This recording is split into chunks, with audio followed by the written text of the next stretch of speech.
E se tiveres de usar equipamento DJ profissional, como os CDJs e mesas de mistura? Estás preparado para lidar com os cabos e configurações necessárias? E se tiveres algum problema e não souberes resolver? Se estás curioso, deixa já o teu like e subscreve o canal porque não vais querer perder nem este vídeo nem os próximos. Olá, José da ProDJ. Começo por referir que todos os DJs passam ou passaram por ter de resolver algum tipo de problema ao vivo, relacionado com configurações, cabos e ligações em algum momento da sua carreira. E foi por isso mesmo que fizemos este vídeo. Neste vídeo trago um passo a passo simplificado e também algumas dicas para quem não está habituado a trabalhar com equipamento profissional DJ, nomeadamente leitores multimédia e mesas de mistura DJ. Hoje em dia, para quem está a começar como DJ, é bastante comum que opte por comprar um equipamento para praticar em casa. E muitas das vezes os equipamentos preferidos são os controladores DJ, uma vez que são mais baratos. Em conjunto com o computador, estes têm a capacidade de executar quase todos os truques e misturas top que estamos habituados a ver. No entanto, a simplicidade de instalação destes equipamentos não nos prepara para o que encontramos quando temos de trabalhar com equipamento profissional da Pioneer DJ ou até de outras marcas. Atenção, não estou a dizer que conectar este equipamento seja difícil, até porque não é, mas é diferente e tem os seus detalhes. O mais comum e esperado de encontrar numa cabine DJ profissional numa discoteca ou festival são os leitores CDJ da Pioneer DJ e mesas de mistura DJM da mesma marca. Neste caso, e até com equipamento profissional de outras marcas como a Denon, os equipamentos são separados, ou seja, existe a necessidade de conectar os equipamentos corretamente. Em muitos casos, não precisamos preocupar-nos com isso, pois já estará tudo pronto na altura de começar, mas temos de concordar que é muito importante saber fazê-lo nós próprios, até para o caso de acontecer algum problema. Até à data, o equipamento standard pedido por quase todos os DJs são os CDJ2000 Nexus 2 e a mesa de mistura DJM900 Nexus 2, embora já existam os CDJ3000 e a mesa de mistura DJM V10, sendo este o equipamento que será o standard muito brevemente. Vamos então começar por ver que cabos precisamos para conectar o equipamento. Seja qual for o CDJ ou mesa de mistura, Pioneer DJ ou outra marca, os cabos mais utilizados vão ser sempre os mesmos. Cabos RCA para conexões curtas, cabos XLR para ligar a saída geral da mesa de mistura às colunas do PA, cabos de rede para conectar os CDJs e a mesa de mistura para que possam comunicar e, além disso, não tão importantes mas a considerar ter sempre contigo, cabos XLR ou XLR Jack para ligar o microfone, assim como alguns adaptadores que podem dar muito jeito como o XLR macho RCA e o XLR fêmea RCA, adaptador Jack para mini Jack e cabos Jack para ligar o processador de efeitos externo, por exemplo. Agora que já conhecemos os cabos que precisamos, estás a pensar onde adquirir estes cabos de áudio que mencionei, geralmente consegues encontrar em lojas de música e instrumentos, como a Bimotor em Lisboa, ou até em algumas lojas multimédia, e claro, nas lojas online como a Thomann ou Music Store, por exemplo. Ok, com o equipamento ainda desligado da corrente, vamos então proceder às conexões áudio. Para isso precisamos compreender o que são entradas e saídas, ou inputs e outputs, em inglês. Além de iguais à primeira vista, uma entrada é um conector que está pronto a receber um sinal, e uma saída é um conector que está preparado para enviar um sinal de áudio. Como se percebe, à primeira vista são iguais, por isso temos de compreender o circuito do sinal de áudio para nunca mais termos problemas com qualquer tipo de conexão de áudio.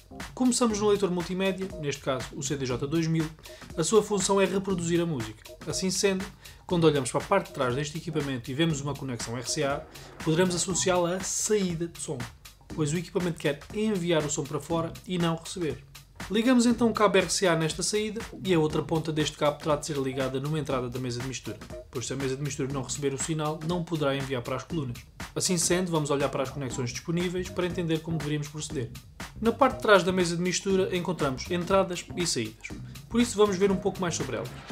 Na parte de cima temos entradas, com os respectivos números dos canais disponíveis, neste caso 4. Temos ainda entradas para microfones e entradas digitais. Por baixo temos saídas de som, denominadas de Master, Master 2, Rec Out e Bud. E à esquerda temos uma saída e uma entrada para ligar processadores de efeitos externos, por exemplo.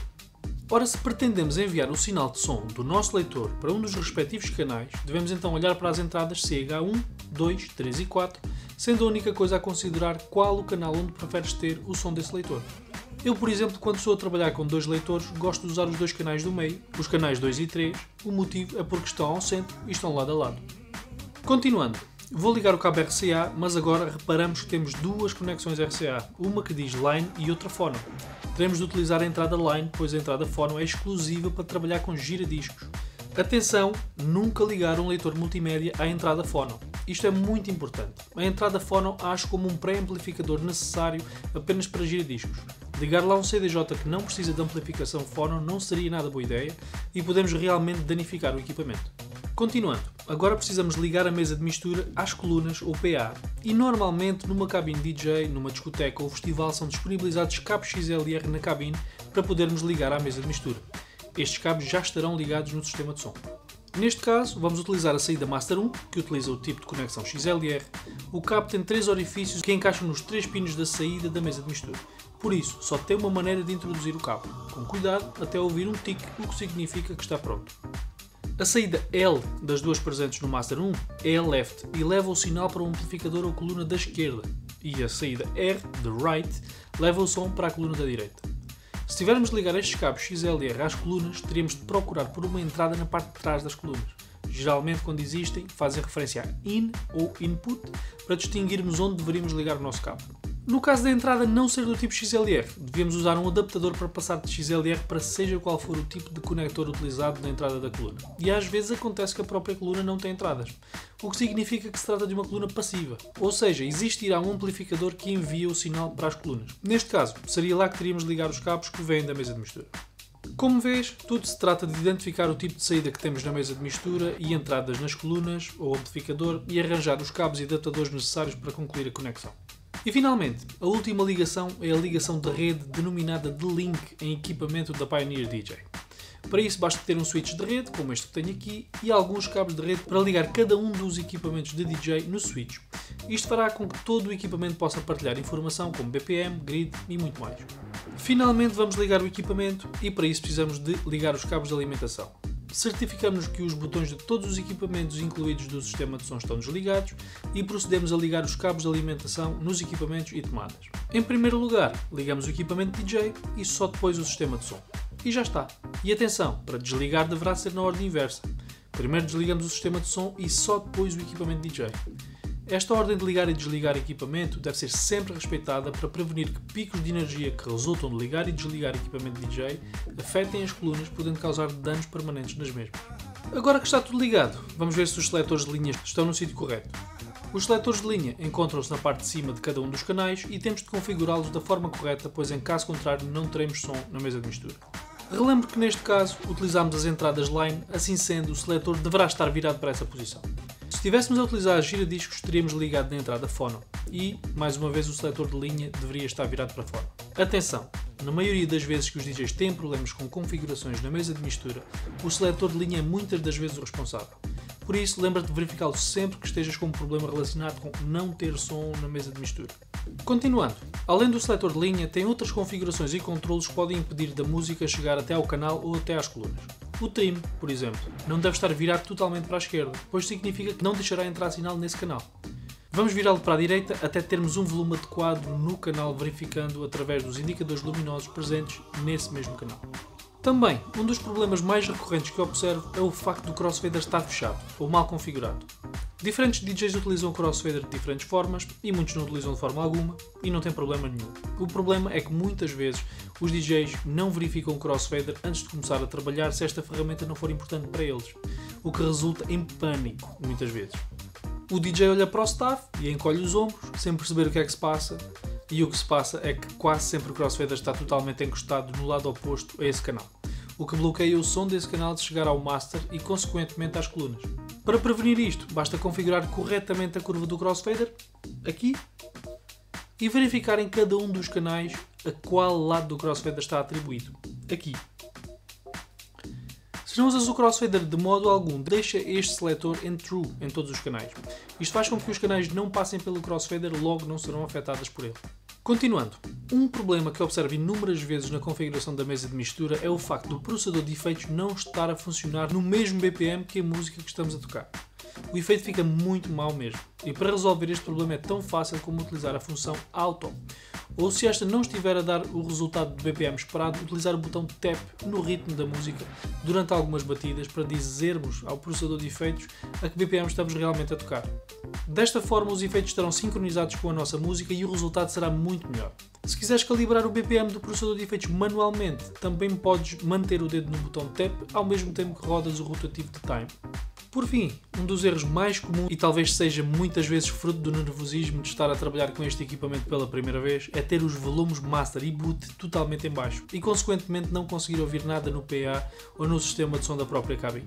Certifica-te sempre que tens volume no PA girando o volume master para a direita e depois volume para ti na cabine utilizando o rotativo boot, que só funcionará obviamente se tivermos colunas de munição e estas estiverem ligadas na saída boot da mesa de mistura. Depois de verificar todos os passos anteriores na mesa de mistura, devemos verificar as configurações dos leitores.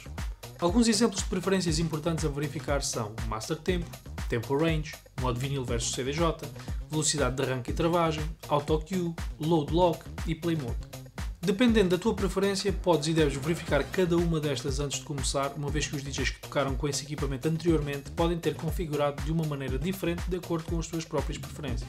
Se tens curiosidade e pretendes saber mais sobre estas preferências, visita mais tarde o nosso vídeo sobre My Settings, que vai aparecer agora no ecrã. Continuando, agora um dos detalhes mais importantes sobre tocar com este tipo de equipamento é que, se apenas copiarmos e colarmos a nossa música para uma pendrive, não vamos conseguir usufruir do equipamento em 100% das suas capacidades. E para espanto de muitos DJs que tocam com este equipamento pela primeira vez é o facto de não terem BPMs nas músicas, ou beat grids, cue points, etc. Ou seja, o equipamento permite tocar as músicas, mas será muito ao estilo old school, onde vamos ter de fazer beat match manualmente, por exemplo. Nada contra, pois é uma capacidade que deveria ser adquirida por todos os DJs. Mas não podemos negar que se tivermos informação valiosa como BPM, BitGrid e outros, será muito mais fácil. Ora, para ter toda essa informação, precisamos gerir a nossa música através do software Recordbox, o software da Pioneer DJ. É tão fácil como criar playlists no software e exportar para a pendrive, como podes ver aqui. Se quiseres saber ainda mais detalhes sobre como criar uma pendrive Recordbox, assiste mais tarde a mais um dos nossos vídeos que vai aparecer no ecrã agora. Vou também deixar o link dos vídeos que vou mostrando na descrição deste vídeo. E se quiser ligar o computador aos CDJs e mesa de mistura? Embora não seja necessário, muitos DJs ainda gostam de ligar o computador ao setup DJ profissional. O nome técnico que damos a este tipo de ligação é Advanced HID Mode, que significa que podemos transformar os CDJs em controladores e trabalhar diretamente com o computador. As vantagens serão poder usufruir de toda a nossa biblioteca de música, assim como algumas ferramentas que não estão disponíveis diretamente no equipamento, como Key Shift, Sampler, alguns efeitos, uma pesquisa super avançada, utilizar outros controladores auxiliares como o DDJ XP1, entre outros.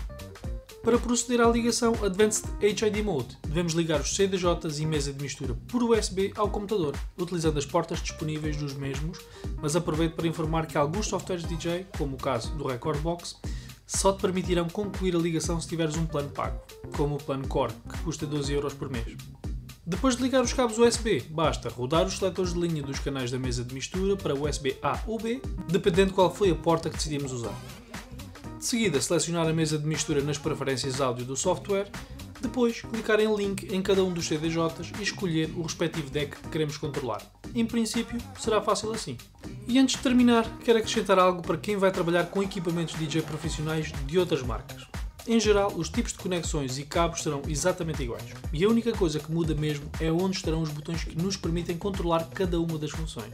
Por isso, basta olhar para o equipamento e tentar encontrar os botões associados às funcionalidades que mais precisas. Em princípio, estará lá tudo escrito. Terminamos então assim o nosso vídeo. Se achaste útil, ajuda-nos a crescer, deixa o teu like e subscreve o canal para não perderes mais conteúdo como este. E claro, obrigado por estares connosco, deixa-nos as tuas dúvidas nos comentários e teremos todo o gosto em ajudar. Como sempre, até à próxima e boas misturas.